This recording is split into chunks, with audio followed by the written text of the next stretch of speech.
Thank you for joining us for National Review Institute's discussion on the recent Taiwanese election and potential implications and impacts. I'm Sherry Roughton, Southeast Development Lead for NRI, the nonprofit established by William F. Buckley Jr. in 1991 that supports our mission to defend and advance the ordered liberty that is necessary to human flourishing and to a free, prosperous, and strong America.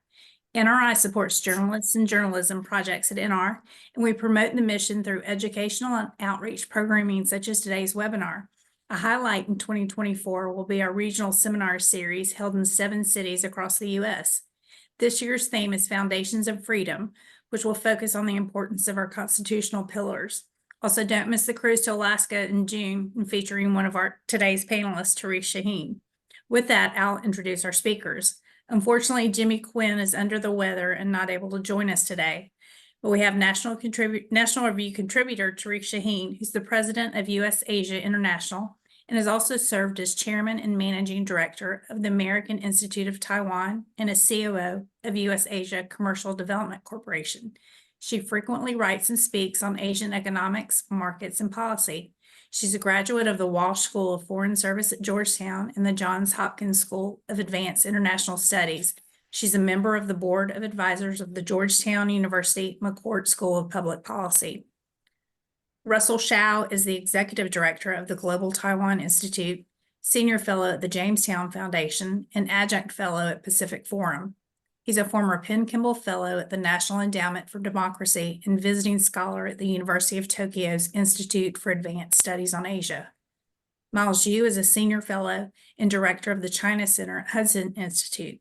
He's also a professor of East Asia and military naval history at the U.S. Naval Academy in Annapolis.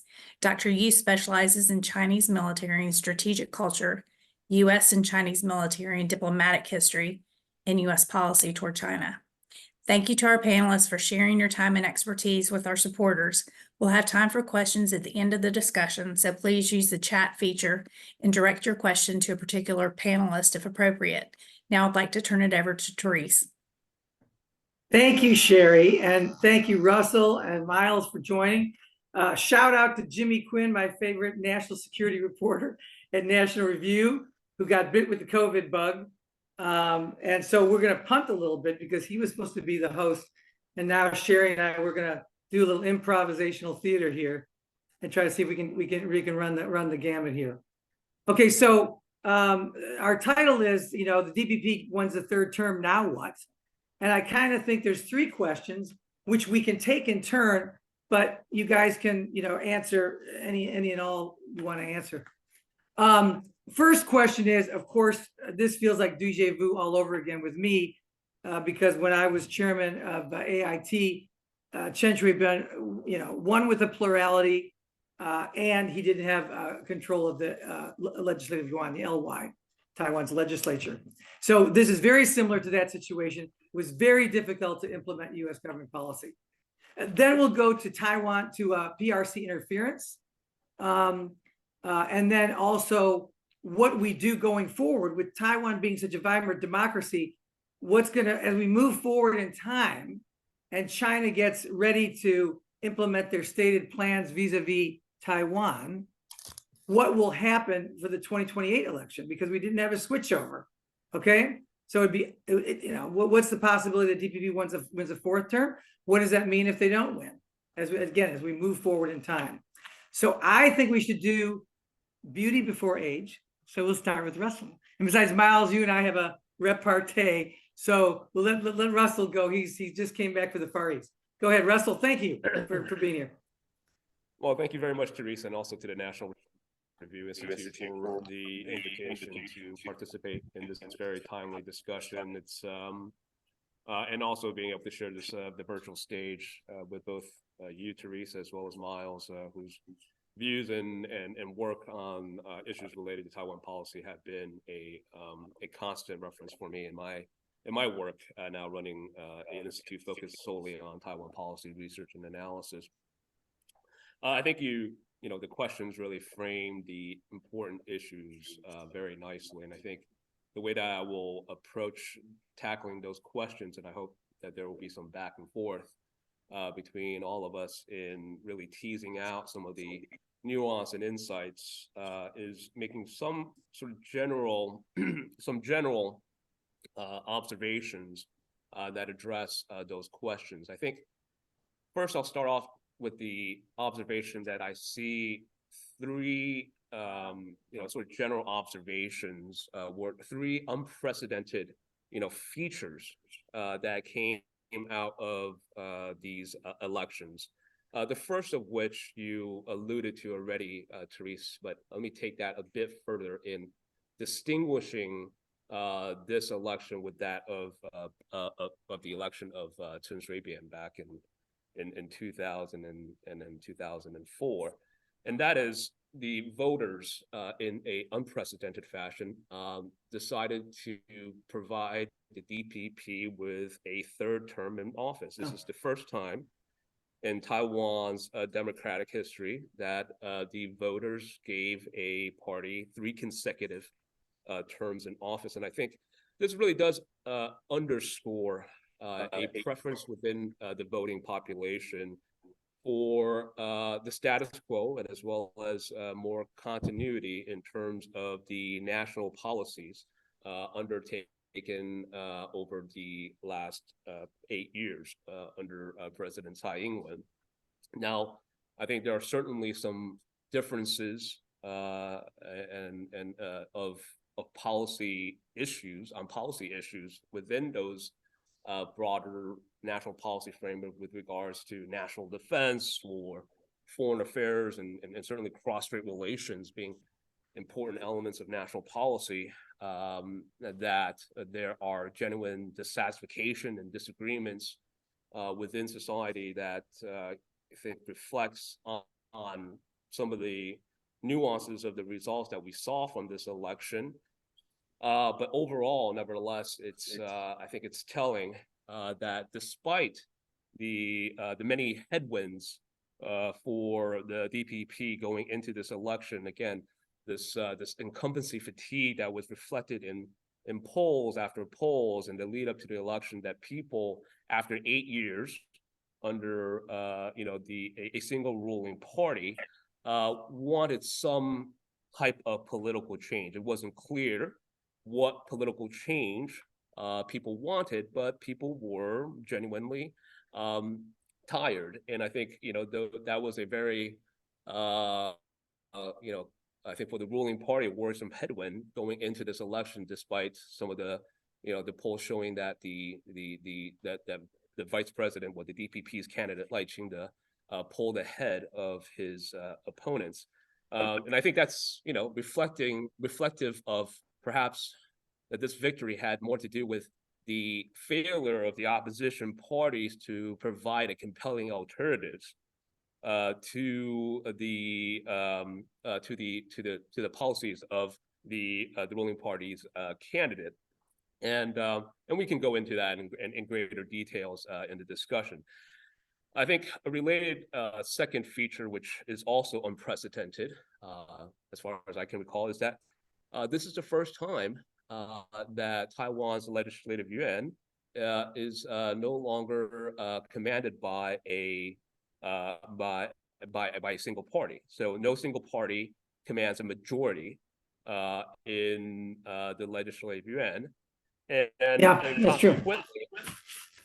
Consequently, we are in I think somewhat of an uncharted territory in how that body will perform, especially given the fact that the executive branch is now controlled by the DPP, with a lawmaking body that will be critical in any sort of governance issues is split between 3 parties. Of course, the KMT opposition party now commands a razor-thin plurality with 52 seats compared to the DPP's 51 seats that they have.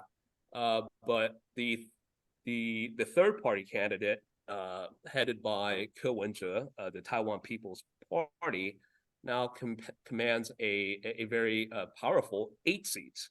Now, that number itself is really does not reflect the degree to which I think the TPP now is really in a position to be a decisive third party, because both the DPP and the KMT will need to rely on the TPP in either passing legislation or opposing those legislations. However, which the two sides will go towards in their legislative efforts.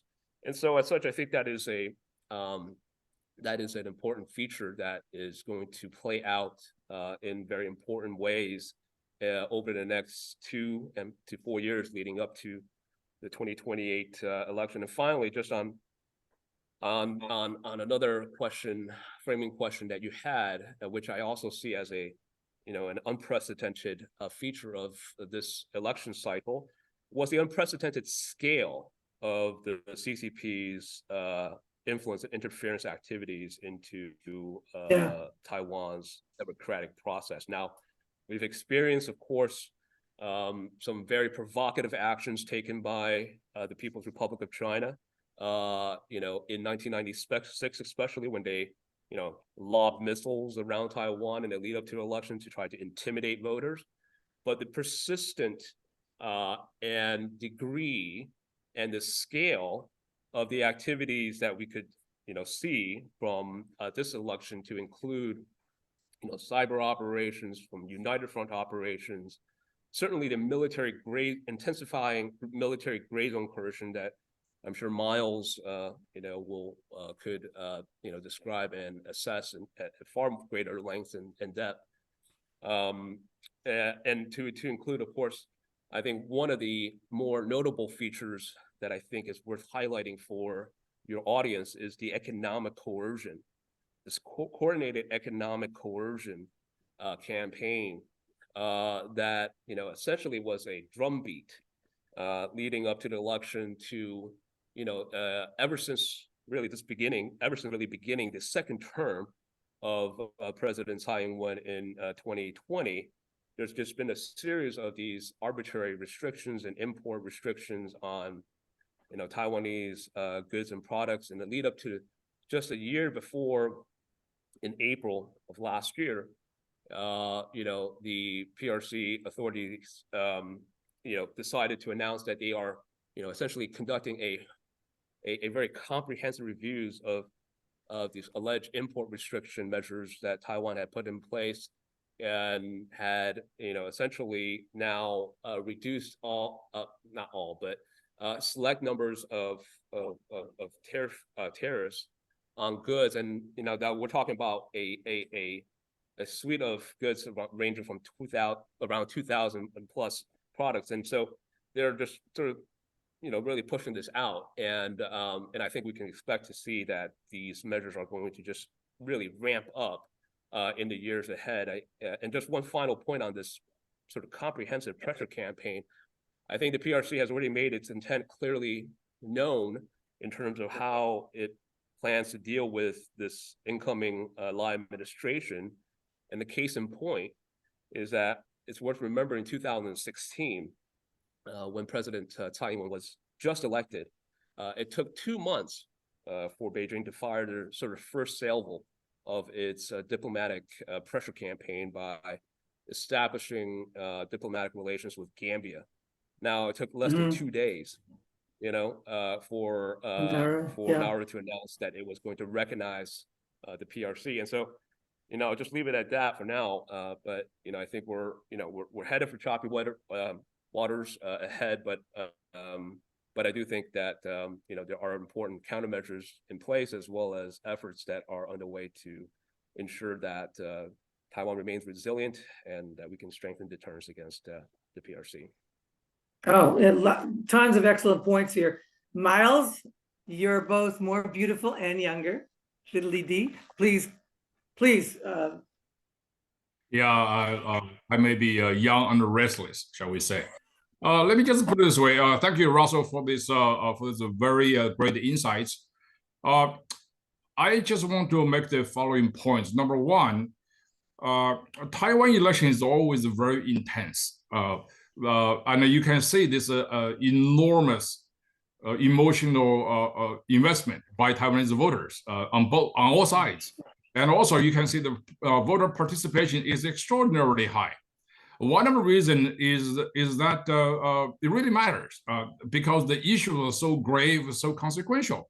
The issue ultimately for Taiwan is unification or independence. So that's basically it's a very big issue. It's existential, in other words. Now that has been the issue since day one, since the very first open and democratic election of 1996. Every single election, this issue is just overwhelmingly heavy on voters' minds. Because of that, Taiwan society has been deeply divided. Now, this 2022-2024 election, however, I see a new trend, a new dynamic. That is, yes, this issue is important, but it's far less important because for various variety of reasons. Maybe it's not by design, but it's by circumstances.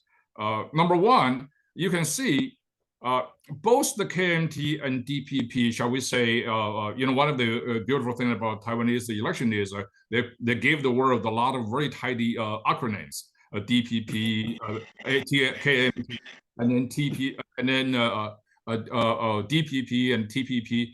All things basically, KMT is a blue, and the DPP is green, and then TPP, Taiwan People's Party, is white.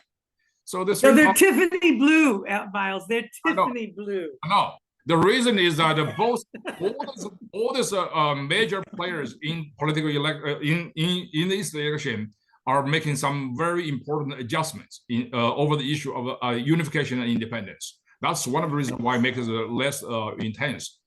On the KMT part, the KMT has historically been struggling with this very big issue. That is KMT a Chinese political party, or is KMT a Taiwan political party? That answer is very, very obvious. It's very important. I think KMT has been struggling with that. Now, this time, however, clearly there's a much clearer picture. The KMT said, we're not going to be for the one country, two systems formula. On the issue of a 1992 consensus, there were a little bit of demurred, so they were not very clear, and I think they lost some voters on that. On the issues of the who decides the future of Taiwan, which is related to this KMT's struggling question. And Taiwanese, the KMT candidate actually said, agree with everybody else, that the future of Taiwan will be determined by the voters of Taiwan. Now, why does that matter? Because that matters mightily, because most people who have problem with KMT believe that they're likely to negotiate away Taiwan's future with the communists in the background once they're in power. So that's because they make it much clearer, more transparent answer to that question. So now that's helped reduce the intensity of this election. Now on the DPP part, DPP basically has been known as a pro-independence. Now, that moniker does not really apply to DPP anymore right now, because DPP has sort of modified its stance. DPP has been saying the last couple of years, DPP does not really need declaration of new independence in Taiwan, because Taiwan is already an independent country. Its name is Republic of China in Taiwan. So there is we should make the sort of the independence issue a red herring. Now, I would say a third very important phenomenon of this election is the emergence of this powerful third party that really does not care about the unification or independence thing. They're for something else. That is the TPP, the white. TPP basically overwhelmingly the young people. For young people in Taiwan, the China factor matters far less than anything else, because the unification or independence is all about China. So I think that really drives the whole campaign into a totally different direction. That is the gravity this intensity of the China factor has been reduced. Therefore, it sounds like a more of a normal campaign of bread and butter and some of the economic performances, housing and other issues. The second part I think is really important is I don't think anybody anticipated this. This is all very good. That is, democracy actually produced one important thing that no other dictatorship can produce. That is the legitimacy of the government. So this election with in remarkable transparency and fairness, and it showed to the world how the democracy in Taiwan works, and it's really people admire Taiwan. That's why millions of people in China also are watching this intensely. That's one of the reasons why after the election, over 50 countries, their head of governments, their important political figures congratulates the winning, congratulates the people of Taiwan for this incredible show of democracy. That implies over 50 countries support the legitimacy and recognize the legitimacy of the Taiwanese government. And in contrast to China, China does not have a legitimacy because nobody votes for the Chinese Communist Party into power. Right. And that's a very powerful subliminal message, which is why the Chinese government kind of freaked out, because if you notice that, they didn't fire missiles. Yes, they were cranky, they were cantankerous, but really they have been relatively quiet and mute because they did not want to have this election issue in Taiwan to be a point of discussion, a national forum in China. So they're employing anger management, right, Miles? That's exactly right. They're employing anger management. Fear management. So that's why I think it's very, very important. And also, I might say this because here we're in the United States, we are also having this momentous decision to decide the next political leadership. I think the Americans really, their eyes are open to see what really a modern and updated democracy should be, because in the United States, we have so many obsolete or arcane election regulations and rules, which doesn't make sense. Taiwanese basically told us, they can improve. For example, in Taiwan, all voting must be in person. There's no mail-in voting because that can prevent voter fraud. And also, all elections in Taiwan have to take place on Saturdays, which is non-working day. In the United States, we still have Tuesday, which is the 18th century agrarian society where people have a whole day to vote. So that's basically is very important. Taiwanese do not have that. And I also say there's something else though,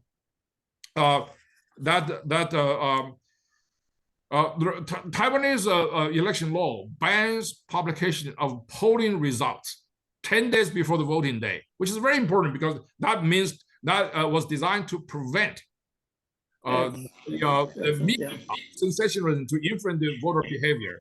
So we can learn a lot from Taiwanese, but I want to overall, I would say this is an amazing election. And it basically fundamentally also changed the term of discourse about Taiwan between China, the United States, and Taiwan from one purely about sovereignty, whether Taiwan is part of China or not, to one that's predominantly about democracy versus and freedom versus dictatorship and tyranny. And that's why China inadvertently became the biggest loser of the Taiwan election.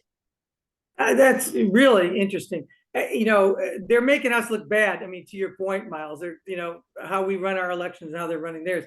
They definitely have refined it. Now, that doesn't mean that they've moved to perfection here, and people have very long memories. Now, since we're going by age here. I won't tell you stories about the Depression or World War II, but in my time, okay, when the DPP government won, even by a plurality, which Chen did both times, the blast radius of the decision was about 100 million miles wide, okay? It was unbelievable. So I'm going to take you back there, and it's not that far in these people's memories, okay? So I met Tsai Ing-wen when she was probably Russell's age, okay, when she was head of the Mainland Affairs Council, okay? And these things were very, very difficult on everybody because he won by, Chen won, this is for the audience, this is the first DPP president, okay? He won by a plurality and didn't have a majority in the legislature, okay? The Chinese went absolutely crazy. Now, I won't go into particularly my story of it, but what happened was after I congratulated, okay, long distance from DC, the president of Taiwan and the vice president, Annette Lu, okay, it created a firestorm. It went quickly from there to being blasted on Phoenix television. And the foreign minister of China got Colin Powell on the phone and reamed him out, if you can believe it. Okay, this is how we've changed in this period of time. But the Chinese gave us so much trouble. Okay, now we were in a different frame of mind than when Miles was in government. Okay, at that time we were still thinking, okay, China can contribute and be a member of, you know, the world. The nations of the world can be a productive part of you know, the new world, brave new world. We're going to cooperate with China, and everyone's going to get wealthier and richer and freer and lead people out of poverty, etc. Two points on that. One is that the United States government was misled in two ways. One, they didn't understand the changes that were happening in Taiwan. So they didn't understand that Taiwanese were starting to see themselves as Taiwanese. This was fundamentally unknown. It was unknown. Okay. Now, I'm not saying there wasn't anybody else but me. There were other people that knew these things, but they weren't getting it to the people on top. It wasn't getting it to the most senior people in the national security apparatus, which means defense, state, NSC, CIA, sometimes NSA. Okay.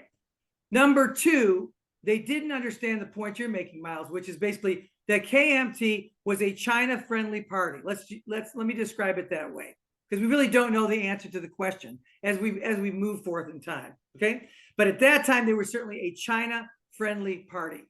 Okay, and heads rolled, including mine. Okay, and the Chinese did this well up to the election. Okay, they called and screamed every day. Okay, made everybody nervous. And of course, the United States government was busy and distracted with Iraq. Now, let's see how this relates to today.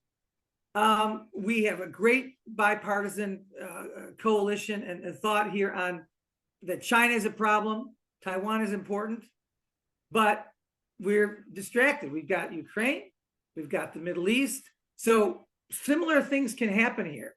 Okay, the current DPP leadership has got a long relationship with these problems. Okay, so Tsai Ing-wen faced off with Eric Chu, who's the current chairman of the KMT, for the mayoral race and lost to him. She lost the presidency to Ma Ying-jeou, who just said a few days before the election that Taiwan should trust Xi Jinping, the premier of China. Okay, and then she won to Eric Chu in the second, when she ran for president the second time, and he still remains the chairman of the KMT. Okay, now so again, if you think people are forgetting these things, they're not. Okay, it's up close and it's personal. Okay, there's even though people try to smooth things out, there is a lot of bad blood.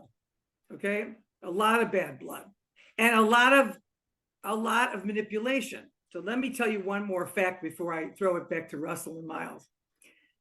I found out after the Chen's second election, where he was shot, by the way, to the audience, he was shot in the stomach, and his vice presidential candidate was shot in the leg, in the knee. Okay, and the KMT claimed it was they were self-inflicted wounds. He set it up. Okay, and I was told by the highest levels in the Taiwanese government, people that are in charge right now of the DPP, they came and apologized to me and said the translator for Chen Shui-bian was a KMT plant. He was spying on all his meetings. and they just weeded him out and booted him out. Okay, this is now after the second election, and the Taiwanese representative to the United States, a guy named C.J. Chen, who was very popular on the Hill. Everyone loved him. He was like Gentleman Jimmy, okay? Was also a KMT player. And then he got booted out. I mean, he got booted upstairs, but they could, again, it's all about making nice. We have, again, you're winning by a plurality, not by a majority. You don't make your enemies suffer too much, or you're basically going to get backlash, okay? So some of these people were kicked upstairs, some of them were kicked out. But they were manipulating not only what was going on in Taiwan, but they were manipulating the U.S. foreign policy establishment in ways that still history has not been transparent about. Okay, this is how bad it was. So to Russell's point about Chinese interference, I mean, I felt I was in a soap opera. Now, Miles was most recently in government. And I know that when you're in the national security apparatus, every day feels like a soap opera, like what now? What now? But in terms of this issue, it really was one thing after another. And the United States government was not in the same frame of mind as it is now. That's great. That's great that it isn't, but it can also get distracted. But I think more to my point is PRC, CCP, interference. Okay. In addition, I was cyber stalked for 10 years, in a very intended way. I don't know. We're all probably, everybody here on this panel is probably, has got malware on their computers that they don't know about, but in a very intentional way. So these guys were really after revenge, So I think it's Miles's point about what is the KMT? And, are they a Chinese party? Are they a Taiwanese party? What's the blend? Because of course things have changed during that time. They've been changing, but the U.S. government attitude towards Taiwan has only changed since the Trump administration. It hasn't been that long since they thought, okay, you're going to join the world of, you're going to join the rest of us, join the rest of the world. Sit at the table. You have a seat at the table. Okay, this is very new. Okay. So now what will happen now moving forward? The PRC has decided to be fairly quiet, as you've said, Miles, be fairly quiet. There's some drills, military drills, what have you, but they've decided to be fairly quiet. And I think they learned their lesson that being, the wolf warrior stuff just had a backlash. But what will they do going forward? I think it's really important. You guys have both mentioned it. And what will this mean, to Russell's point, 2028, and Miles's point, that basically when you have a democratic society that wants to change up their government, what will happen in 2028 when we're closer to Chinese warnings that they have to retake Taiwan. Taiwan must reunify with the mainland. So I'll leave it back. Russell, you want to start off there? Yeah, thank you, Thérèse. And let me just maybe respond by reacting to a few points that both of you have made, and hopefully build off on that by adding some observations of my own. I think to the point that I heard Miles making with regards to the robustness of Taiwan's democracy and the moderating effects that it has had on Taiwan's electoral politics. And I certainly agree with him on this observation. I think if you were to use a color spectrum and impose that on, Taiwan, and you observe, let's say 20 years ago, even 10 years ago, how the color spectrum would appear on a map of Taiwan, you would see a very dark blue in the north and very dark green in the south. And now, actually, in 2024, you can start seeing that there are a little bit more even distribution. Now, it's still concentrated. The base of supporters of the KMT, which is the Pan-Blue of the Pan-Blue coalition, still, commands greater support within the northern parts of Taiwan and also the capital in Taipei. But also, and the DPP commanding greater support within the South. these are more shades of green and shades of blue, lighter shades of green and lighter shades of blue.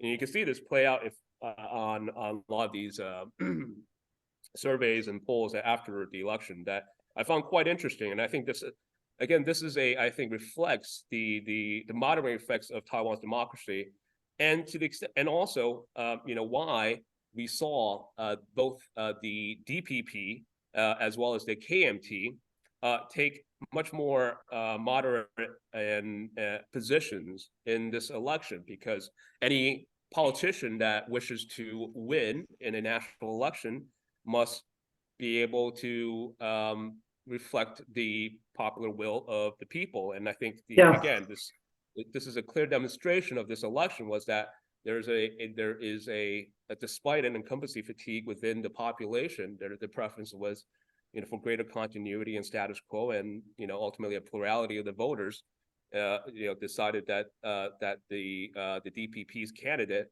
was a better reflection of that preference. And I think so that is a electoral dynamic within Taiwan that I think is present, far present now, that wasn't the case 20 years ago, certainly, and then even 10 years ago, that I think bodes well to the robustness and viability of Taiwan's democracy.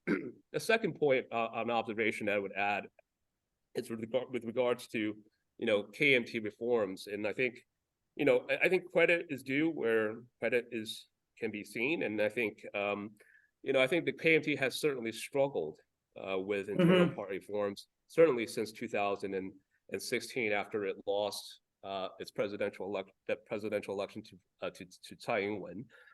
And the struggle was reflected in a series of chairmanship elections where essentially the party base sort of gravitated to the fringe elements of the party, which are essentially sort of pro-China pro-China factions, and gravitated much more to the establishment.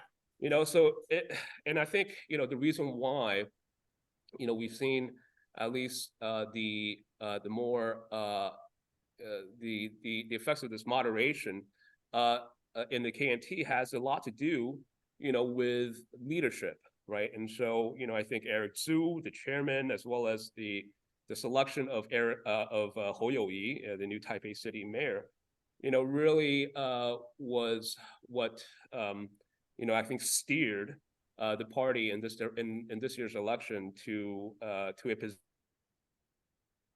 position where while not failing to clinch the presidency, they were still able to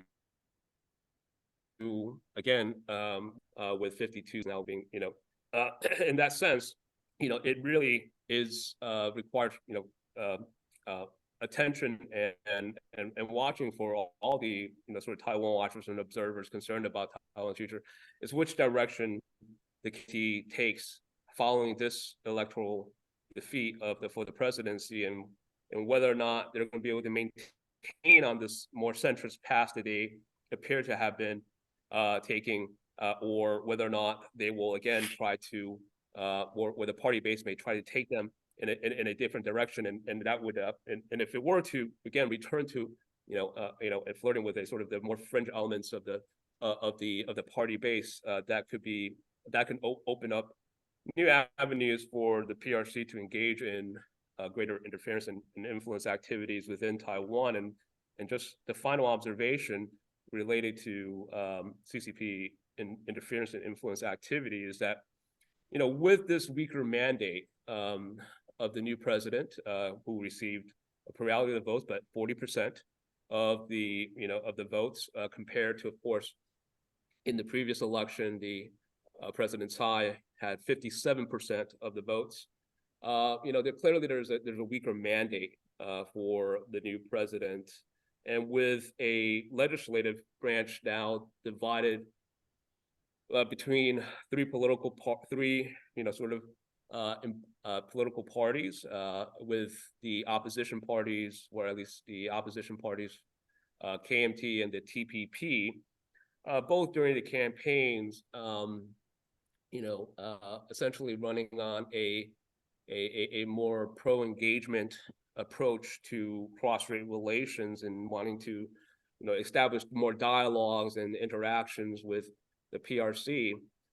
This does open new avenues for which the CCP can utilize to engage in more influence and interference activity. So I would say that it is critical for the international community, including the United States, to also engage the opposition parties in Taiwan to ensure that that they are not sort of pushed further into the fold of the CCP. And so countering CCP influence and interference, there are I think a lot of that will be key to watch in the years to come.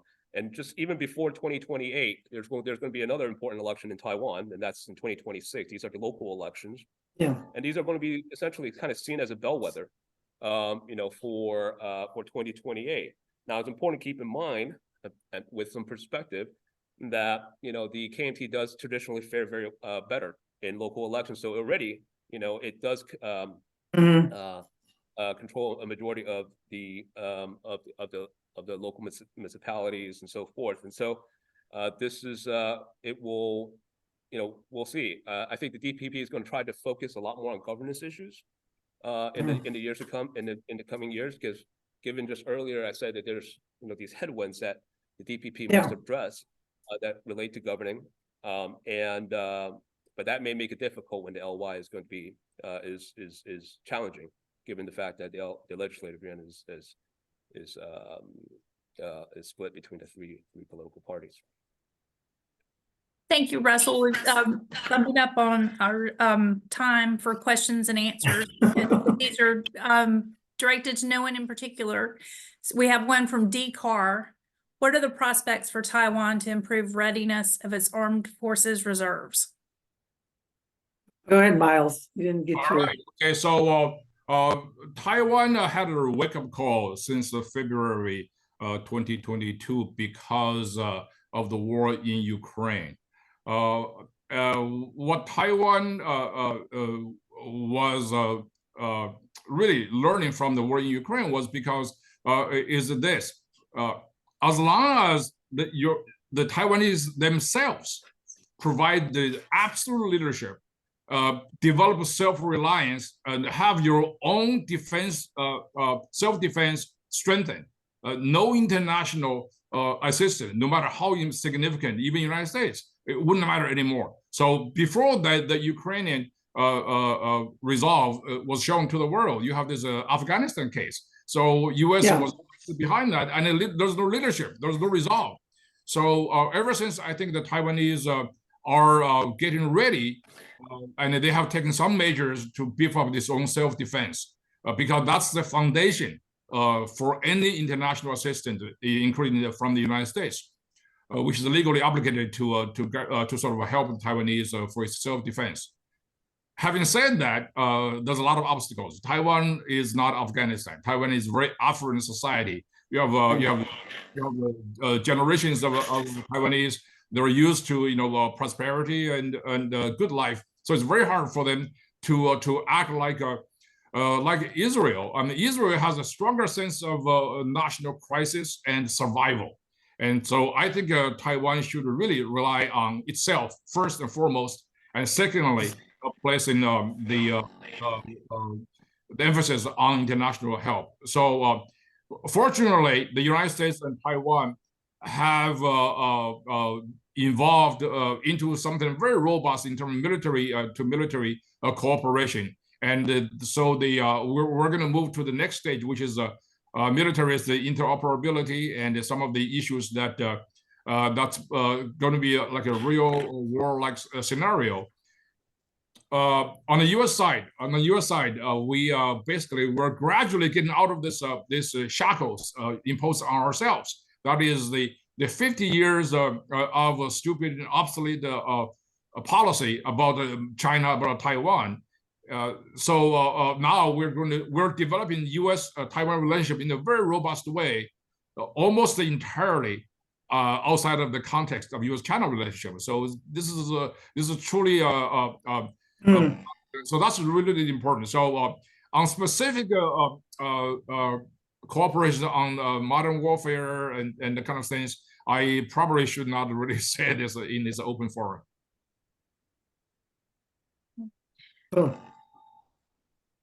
Thank you. No, I mean, I agree a lot with what Miles is saying. The relationship is definitely night and day between how the U.S. government feels. But what I would say is that China has been intense, has been very intense related to this, related to the bilateral relationship. The CCP is using this as almost a MacGuffin, Taiwan, because of their internal economic problems. Taiwan doesn't need them as much, okay? Their share of exports to China have gone down from like 30 to 23%. Okay, you guys can fact check me. Foreign direct investment has gone down from like 80% to like 11%. So they're de-risking, which is something that should have happened a long time ago. But because China is weaker, I think that they're going to be, it's a more tempting target to distract people on the mainland.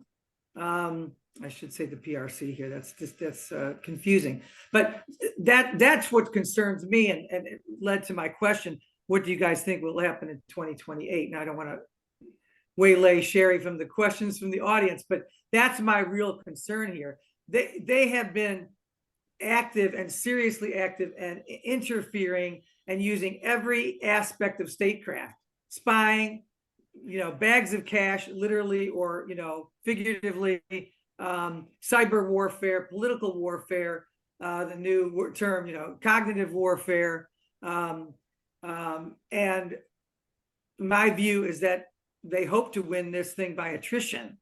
But at least for Xi Jinping, the president of China, who's now 70, going on 71, and by the next election, he'll be going into his mid-70s. So it'll be now or never. That's all I would say there.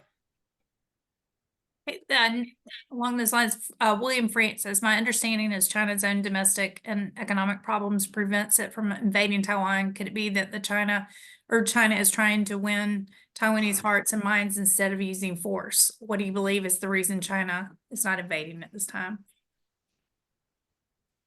I'm sorry. Well, we've talked about that, and I certainly have written about it. I think I know Miles' opinion about that. I don't think they want to. I think they want to win the war by attrition if they can, using all these techniques, gray zone, the whole thing that goes below the level of kinetic warfare, if they can. But certainly for now, they need to punt because their domestic situation is bad and getting worse. Their demographic situation is horrible. There a lot of people in the PRC are quite demoralized. There's less marriages happening, family formation. I gave a talk at Georgetown about a month ago, and all these young Chinese girls came to me, and they were all like acting like sisters. They said, we have to be sisters, because not only do we have no siblings, we have no cousins, we have no uncles, we have nothing. So now who's going to take care of this aging population in China and in the PRC? How are the young people going to feel like there's hope for the future? They're not marrying by the same degree, and they're not having children. So that would be my answer to that question. Next question. For China to successfully take over Taiwan, you would have to consider the cost. It would have to consider international reaction. It would have to consider the probability of winning, which is not guaranteed. And also, most importantly, it would have to consider two things. One is what is the protracted war on Taiwan affect its domestic political security. And finally, you will have to really consider Taiwan is not CCP's ultimate objective. CCP's ultimate objective is to have a global dominance. So how does that sort of Taiwanese strategy affect its global strategy? So all the things would have to do is have to be very careful. So right now, the Chinese Communist Party's overwhelming approach is to basically overwhelmed Taiwanese about the invincibility of the PRC. And unfortunately, there is a sort of widespread defeatism in Taiwan, most of them through the China's proxies. President Ma Ying-jeou, China is not beatable. And this kind of invincibility, this kind of defeatism is really, really bizarre. I mean, if you look at how vulnerable China might be. Yeah. We have a question. Without Taiwan semiconductors, many of China's businesses would struggle to produce. Can Taiwan use this leverage to offset Chinese economic leverage over Taiwan? Russell?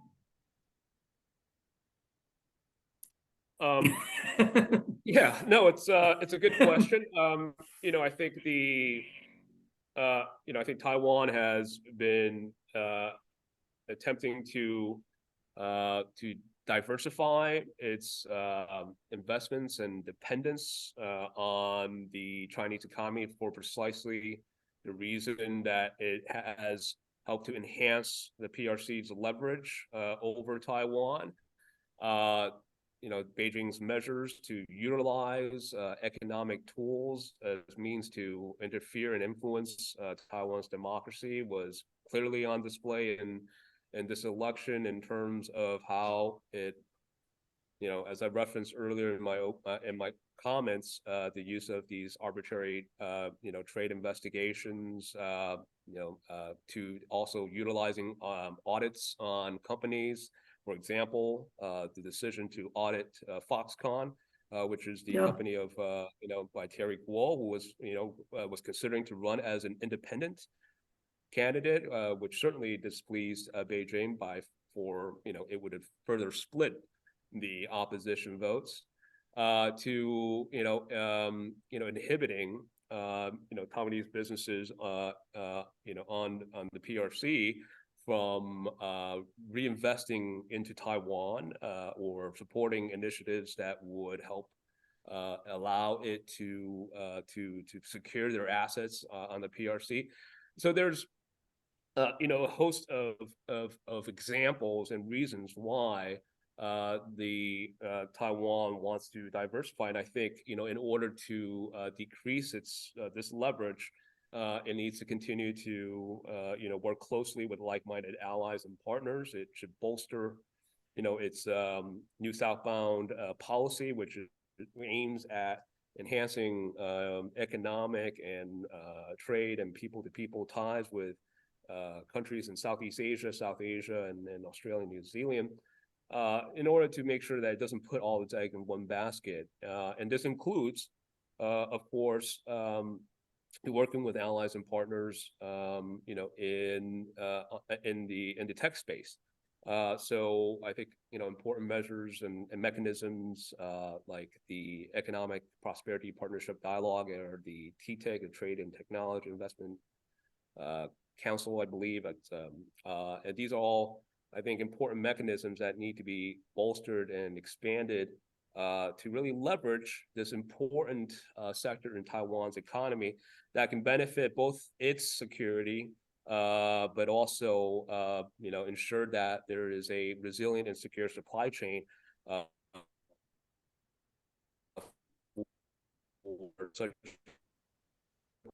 sector of the global economy. The world cannot rely on supply chains dominated by the People's Republic of China, and that includes, certainly includes, such a critical sector as high technology, and neither should Taiwan, right, for that matter.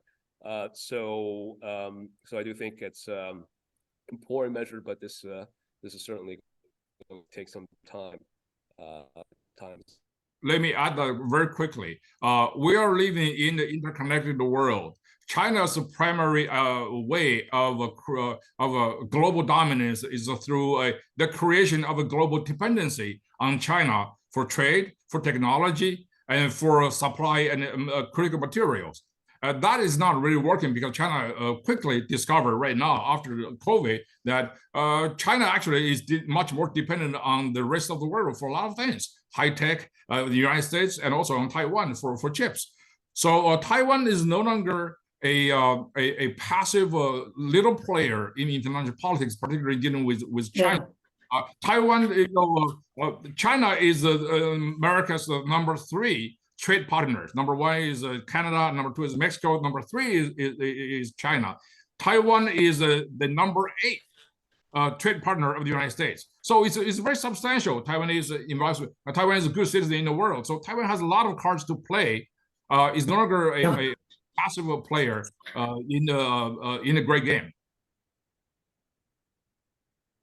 I think we've got time for one final question. And then if you'd like to give us some closing remarks before I end the program, Thérèse. Was it a terrible mistake to recognize the PRC and drop Taiwan back during the opening of China by Kissinger and Nixon? I don't think they had a choice. I mean, I'm not a historian. I don't think they had a choice. China is a huge country. Despite its demographic problems, it'll still be, 700 million people by the end of the century. It's the second largest economy in the world, even though maybe it wasn't back then when we recognized them.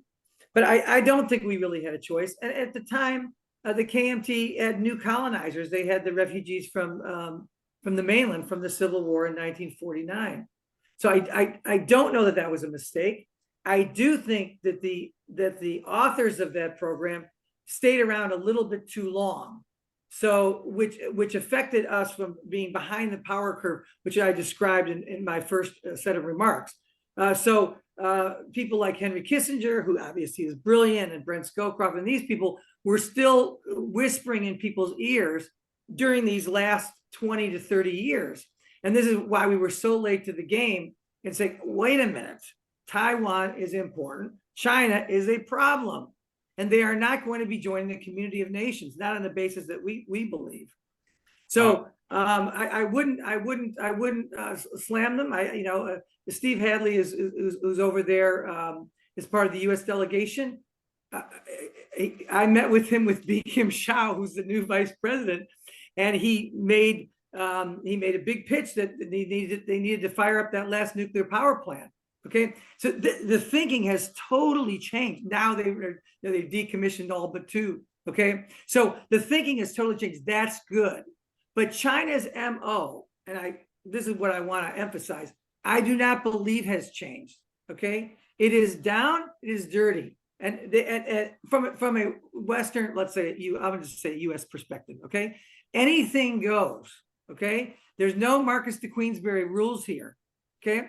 And I don't think that part will not change. It hasn't changed. It was there before I came, and it'll be after, and it is there now. I'm a historian, and I'll add this. We had to change. We had a choice in 1971, 72. We had chances we didn't use this time. And I think, we have made a terrible mistake since 1972. Because we've been played by China. We are so proud of the fact that we could play China card. The fact is, China's been playing U.S. card much more sufficiently. I agree with that. I would agree with that, Miles. You're right. You're right. I think the only point I would add is that strategy must be based on objective reality, and that when conditions change, so should policies as well. And so what may have been a strategic necessity, was seen as one back then, may not necessarily be the case anymore. And as a result, we have to adjust to the current realities of what is occurring now, and address them straightforwardly. I think that's right. To the audience that may not understand the references, when I told Miles Tiffany Blue, that's in fact the TPP's parties. That's the swag. That's their swag. The color of all their swag is Tiffany blue. That's true. So we have blue, green, and Tiffany blue. Well, thank you, Thérèse, Russell, and Miles, for your insight, and thank all of you for joining us today. And it's because of the generous support of our donors that we're able to host programs like this. So please be sure to visit the NRI website for a full calendar of events, including the Alaska cruise with Thérèse, and contact me or one of my colleagues if you have any questions. And thank you again, and hope everyone stays warm. Bye-bye. Thanks, Sherry. Bye-bye. Hey, thanks, Russell. Thanks, Miles. Really appreciate it. Thanks, Thérèse. Thanks, Miles. Thank you, Sherry.